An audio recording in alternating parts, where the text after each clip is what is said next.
What's going on, Bulls fans? Welcome to another episode of Chicago Bulls Central, your number one spot for everything Chicago Bulls related. And on today's episode, we're basically getting ready for free agency. We're going to be going over some deals from around the NBA. We're also going to be talking about how will the Bulls address their biggest needs of size and shooting in this free agency. We'll get into all that and more in today's Chicago Bulls Central. You are now tuned in to Chicago Bulls Central, your number one place for all Chicago Bulls news and content.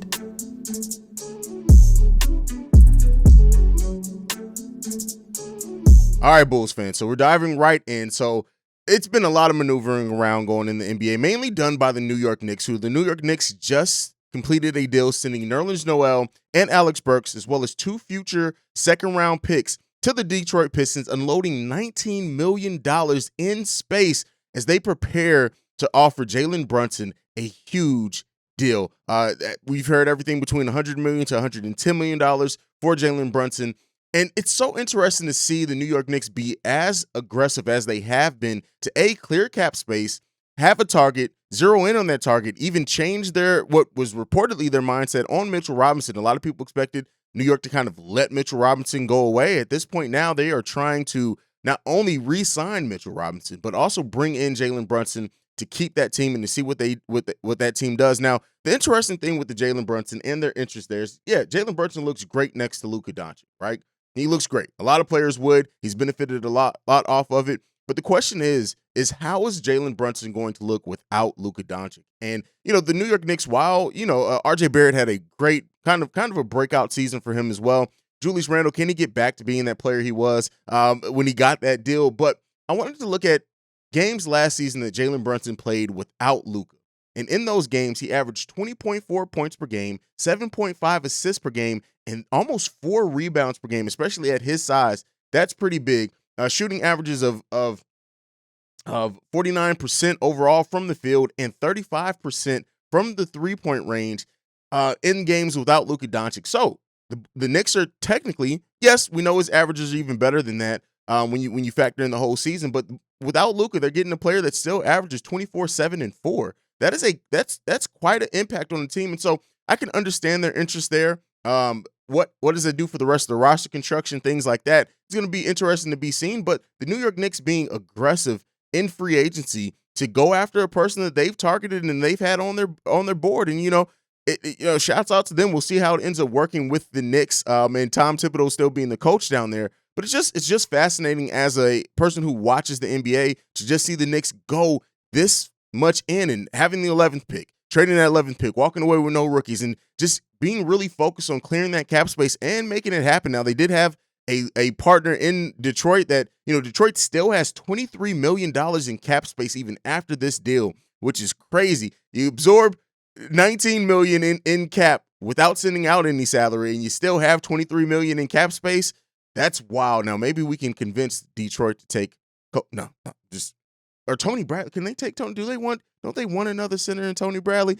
Without that being said, though, that's huge in them. But the questions now, initial question in my mind was, are the Detroit Pistons going to keep Nerlens Noel? Could he enter free agency and kind of be another chip there? Well, it seems like they're going to be focused on keeping him. They want to bring him and his veteran presence. And so, they're pretty high on him, as some reports have said. So, they'll probably end up keeping Nerlens Noel.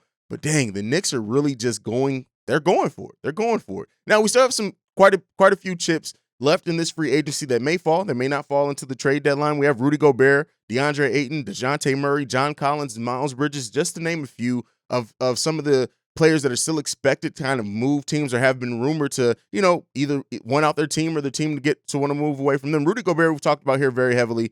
Listen, I do want to say this. All the players that I just mentioned, they're not coming to the Chicago Bulls. The time has passed, right? Everything, the Chicago Bulls are more than likely not. Now, AK could very well make me a liar, and if he does, shout out to AK, and, if they do be aggressive at it. But all the signs are pointing to the Bulls are not going and making a big-time trade for any of these players. So I know there are people going to be typing in, oh, we can get Miles Bridges. We can do that. We can get him for cheap. It's not going to happen, people. I'm telling you right now. Put the Haize stamp on it. It's not going to happen. But Rudy Gobert we'll talk about very heavily. DeAndre Ayton, it's so weird to what's going on with Ayton. You've heard that some teams may be willing to offer him a big money contract, that even the Phoenix Suns may have at one point been looking to clear some space to be able to re-sign him.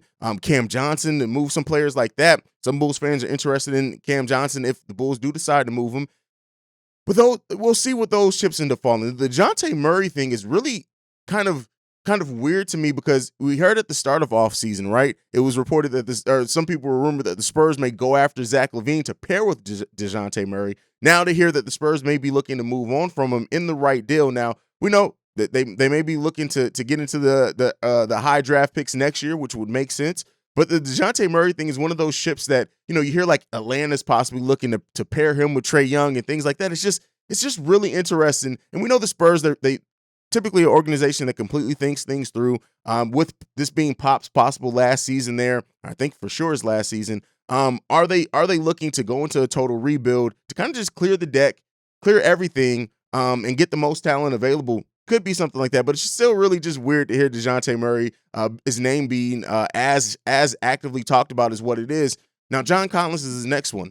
Everything seems to be heading towards a divorce. John Collins got his money and basically was over Atlanta as soon as he got his money. He made sure he secured the bag, and then he wanted to get up out of there. But we'll see what ends up happening with John Collins. Still don't think the Bulls are going to be out on this one. I know my co-host over on Locked on Bulls, Pat the Designer, still thinks John Collins is in play for the Chicago Bulls. I don't. I think that AK has told us without enough words that the Bulls are probably not going to be making a big-time trade unless it's one that's very beneficial to them. And I don't see, and I could be wrong, the Atlanta Hawks really taking a package built around Vooch for John Collins back, and then even what does that do for the Chicago Bulls? Still having to fill out other things. I just don't see it happening. I don't expect it to happen. But you guys let me know down below what you think. And then the Miles Bridges one. This is another very interesting chip on what's going to happen because it seems like Charlotte may pay him, but they just don't want to pay him the max. And then there's other teams that do see Miles Bridges as being worth that max and possibly offering him. We had the GM Mitch Kupchak yesterday just saying we are going to bring Miles Bridges back. So, if you take that for what it's worth, then he'll be back in the Charlotte Hornets uniform. If not, I'm sure Detroit is prepared with their cap space to offer some money towards Miles Bridges, and that will just continue the total overhaul of what the Detroit Pistons have done with that roster in the last year. Like, if you look from before the draft last year till after the draft this year, it's just wild how much turnover could possibly be. It's already been done with that team, especially if they bring in somebody like Miles Bridges, just how much turnover that would be for that franchise in that amount of time. But, let me know what you guys think about everything down below. Who do you think is the first chip to get moved out of those that we named? Rudy Gobert, DeAndre Ayton, DeJounte Murray, John Collins, and Miles Bridges. Who do you think is going to be the first one to move or sign with another team? Because it's a mix of players there. Who do you think is going to be the first chip to fall? Let me know what you guys think about that down below. But now let's talk about our Chicago Bulls. So, Bulls' biggest needs in free agencies are size and shooting. That's really what I look at it as. There's been some recent reports that the Bulls could be interested in Brook Lopez. That brings the size. It brings some of the shot blocking, brings some of the rebounding as well. I don't know what type of money Brook Lopez would be in. Again, I don't know if this is one of those rumors that just popped up because it's like Brook Lopez is looking for the team. The Chicago Bulls are looking for these. These two things kind of fit together. Yeah, there'll be some interest there. I'm not sure. We've heard a lot of rumors about the Chicago Bulls, and almost all of them have not come to fruition. When you look at everything from offseason until now, almost every rumor that the Chicago Bulls have been in, it hasn't really panned out, right? I think even if you go back to last season, a lot of the rumors last season with the Bulls, when you talked about the Jeremy Grant things, the Miles Turner things, like all of that ended up not coming to fruition. Now, that doesn't mean that there wasn't some smoke there, right? Because every time that there's a conversation, it doesn't mean that a deal actually comes into place. But I will say this, like, AK and Eversley have been playing things so close to the vest. And this is something that we can expect. I wouldn't call it secretive. I just think that they move in silence, right?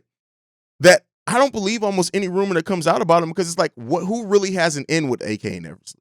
I don't like, yeah, we have Bulls writers. We have teams that are reporters that talk to them a lot. We have things like that, of course, right? That every team has that. But I really don't think a lot of teams know, or a lot of outlets know what the Bulls are really thinking, because they are so tactful in the way that they move, tactile, whatever the word I'm looking for is, in the way that they move, in the way that they plan their deals. I think that they absolutely have a plan. They have steps A through Z of what they're going to do this offseason. I fully believe it. And we'll start seeing that come right after the Zach LaVine domino falls. We're going to see other dominoes come, and then we're going to see the full picture of it.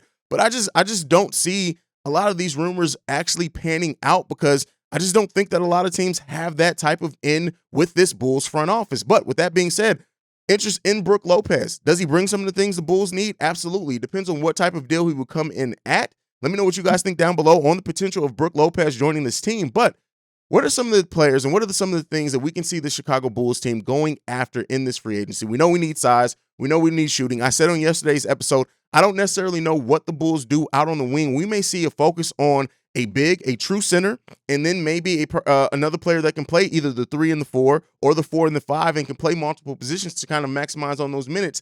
I don't necessarily know what the Bulls are going to do, if anything out on the wing, as long as Kobe White's still on his roster. There's still moves that could be made. We know, we talked about it yesterday, the Bulls still have 3 open roster spots, as well as 2 more two-way deals, I believe. Justin Lewis, I think it's 3, but Justin Lewis is on one of those two-way deals. So we'll see how they end up filling out that roster. But a couple of players that I do want to talk about are some of the ones that you guys have mentioned in the comments. First off, somebody that I have talked about before, and that is Mo Bamba. Mo Bamba has the potential to bring both size and shooting for the Chicago Bulls. Now, yes, they will still need shooting at other positions, but when you look at Mo Bamba coming in, his best season last season at 10.6 points per game, 8.1 rebounds per game, 1.2 assists per game, a PER of 16.5, and 38% shooting from the three-point range. So Mo Bamba is definitely a player that you can look at. He also spaced the floor for Wendell Carter, so you can look at him possibly coming in, playing some next to Vooch, playing without Vooch, but also providing some of that three-point shooting and threats. The only thing is, and this is one of the things that I do want to address on this video, a lot of Bulls fans and a lot of NBA fans in general think, oh, we can get a player for cheap. Listen, Mo Bamba, a player that's this young, coming off his best season, they're not available for cheap. Now, could he sign for the full mid-level? Yes, there's absolutely a possibility of that. But I think there's some mindset that like players are just going to sign for the cheap, and they're not. Mo Bamba is not going to take it. He's going to get the most money possible. Guess what? Because he was sitting there not getting a lot of minutes on the Magic bench, possibly working towards himself of not getting a big deal at all. He comes back. He has one of the best seasons, the best season of his career. He's going to try to maximize that, whether it be years and money, and get the most money possible. So the thought and the idea that these players can be gotten for cheap, I don't usually feel that way. There are some absolutely that you look at and you can say, hey, we can possibly, rather than the full mid-level, we could probably get them at 7.5. Mo Bamba, however, is not one of those players. I don't project that to happen, but looking at Mo Bamba, he definitely provides a lot of what the Bulls could need. He provides that shot, that size. He provides some shooting as well. Now, of course, not the best volume shooter in his career as well, but he brings enough shooting. Last year, he went up to four threes per game, hitting that at a 38% clip. That's almost double the amount of threes that he took in any other season as a member of the Orlando Magic. So there's definitely some improvements there. His field goal percentage overall increased, highest field goal percentage of his career as well last season. So Mo Bamba's done and taken some leaps, but all that points to he's not just going to be available for cheap people. Now, he is going to be available. Would you have to offer the full mid-level exception? Probably, right? Probably. But we'll see what happens with that. I like the idea of Mo Bamba coming to this team. Another player that could be available, I'm not going to say for cheap, but for probably less than the full mid-level exception, and a player that a lot of Bulls fans have been talking about since last year is Chris Boucher. Boucher. I'm not sure how to pronounce his name. 6'9". And again, these are now measurements that we know AK loves. He's 6'9" with a 7'4" wingspan. Arturas Karnisovas is literally drooling at that wingspan. We know he loves his wingspan. He averaged 9.4 points per game, 6.2 rebounds per game, and 3 assists per game last season in 21 minutes per game. Those are type of bench player type minutes. So looking at what he could possibly bring to that, yes, he is a player. 29. He would be 29. Or it's 29 now. I think he's 29 now. So he's definitely a player that you can look at to say, hey, he can fill in on this bench and come in and give us some things right away. And that's absolutely true. You would not be wrong for thinking that. So yeah, he just turned 29 in January. So I wanted to fact check myself on that one. But yeah, so again, player probably looking, this may be his one time at getting a sizable contract and signing for some length on that. Chris Boucher is definitely a player that I would be highly interested in. And it seems like he's going under the radar. In ESPN's top 15 free agents available, didn't make that list. NBC listed the top 30 free agents available, didn't make that list. Now, Hoops Hype had him listed at number 27 on their top free agents available. It seems like he may be flying under the radar. Now, could that happen could that bode well for the Bulls possibly getting him at less than the full mid-level exception? I think so. I think that's possible for sure. Being able to use the rest of that mid-level exception to do some other things with, that's what I look at this Bulls team. Now, some of the shooting things. Some people have mentioned players like Carmelo Anthony. I mentioned Otto Porter Jr. on my show yesterday as well. These are some players that I think could possibly be interesting targets for the Chicago Bulls, just not ones we want to focus on very early. Another one that fans have been interested in, TJ Warren. Now, I've been very against the TJ Warren thing. It also looks like he's all but sure that he's going to be going to Miami to possibly replace PJ Tucker there, which makes a lot of sense for them. TJ Warren being out of the NBA, out of basketball for 2 years, concerns me, right? Especially depending on what type of contract he decides to him and his agent demand. Because looking at a player, when's the last time a player has been out of basketball for 2 years because of injury for 2 years and has come back and been something marketable in that first year back, right? There have been absolutely players who come back and return from injury, but usually that first season, they're not quite there. That's what worries me about the TJ Warren thing. Now, he does offer a lot of what the Bulls could need, especially toughness, things like that. But I look at the TJ Warren situation, and to me, I'm turned off by it just by the strength of how long he's been out of basketball. And again, that's just a Haize thing, right? That's just something that I'm worried about. I can understand a lot of players a lot of fans not being quite worried about that, but that is something that concerns me. Let me know what you think about that down below. But as we get ready, we gear up. Free agency opens tomorrow. It's going to be exciting. It's exciting times as free agency prepares to open. Do the Bulls look at Isaiah Hartenstein, Hard Rock as he's called? He's kind of come in as my number one realistic target. Sure, I still love Bobby Portis. I still love Mo Bamba. I still love players like that. Mitchell Robinson, if he's willing to come in, accept the bench role, things like that. Those are players that I'll absolutely be interested in, and I think the Bulls should call. But Isaiah Hartenstein is definitely a player that I look at and I say he can thrive here, especially being the backup big on the Chicago Bulls with the potential to maybe take over the starting position at some point and still give a lot of good things for the Chicago Bulls. So he's kind of my number one free agent target right now. Let me know your guys' number one free agent target for the Chicago Bulls and what you think about some of the things that we've talked about here.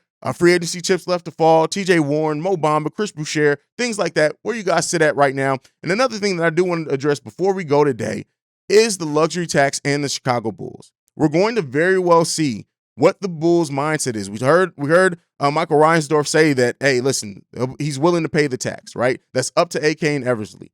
We'll get to see that come to fruition this season, this offseason. We're going to see what that really means and what that really looks like, because looking at it, once Zach LaVine resigns, we're going to be close to the tax. Now, the Bulls could still avoid the luxury tax. There's a couple of different ways that they can do it. A, by not using the trade player exception, letting that expire. Splitting up the mid-level exception between two different players to bring in to this team, and also trading Kobe White and not bringing any salary back. If they can do a combination of some of those things, right? It doesn't have to be all of them. If they can do a combination of some of those things, the Bulls can technically avoid the luxury tax this season. But then it's still coming. Next season, the Bulls will be into the luxury tax. They can only push it off so long with this team unless they're going to start just selling pieces by the buttload. So with that being said, we're going to get to really see what this team's methodology is when it comes to the luxury tax, because, listen, this is going to be a year in which they can easily go into the luxury tax to improve the team big time. So we'll get to see what that looks like for this Chicago Bulls team in this offseason. Let me know what you think down below. Do the Chicago Bulls go into the luxury tax this offseason? I'll probably also put that as a poll on the community tab, so be on the lookout for that. But that's it for today's episode of Chicago Bulls Central. I'm Haize. Make sure you follow me personally at CEO Haize, at CEO Haize. You can also follow the show at Bull Central Pod. You can send us any feedback, questions, comments, concerns, bullcentralpod@gmail.com. And lastly, you can leave us a text and our voicemail. I expect this Saturday's mailbag episode to probably be our biggest yet, considering it's going to be after the start of free agency. But the number to do so is 773-270-2799. Thank you for tuning in to Chicago Bulls Central. Like I like to end every episode on, go Bulls. Love you guys. Peace, y'all. This has been a presentation of the Break Media.